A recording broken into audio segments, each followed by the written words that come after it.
প্রিয় গোলাপগঞ্জবাসী, আর শোনা যাবে না চিরচেনা সেই কণ্ঠে। প্রিয় গোলাপগঞ্জবাসী, পরিবার পরিজন, আত্মীয় স্বজন ও দীর্ঘদিনের রাজনৈতিক সহকর্মীদের কাঁদিয়ে চির বিদায় নিয়েছেন গোলাপগঞ্জের কৃতি সন্তান অ্যাডভোকেট মুজিবুর রহমান মুজিব।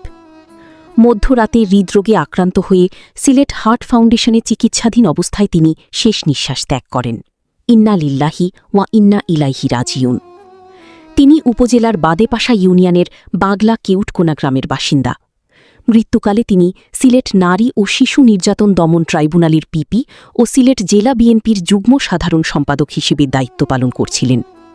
তার মৃত্যুতে পুরো সিলেটে শোকের ছায়া নেমে এসেছে। বিভিন্ন রাজনৈতিক, সামাজিক ও আইনজীবী সংগঠনের নেতৃবৃন্দ গভীর শোক প্রকাশ করেছেন। শুক্রবার 2 দফা জানাজার নামাজ শেষে নিজ গ্রামে তাকে দাফন করা হয়েছে।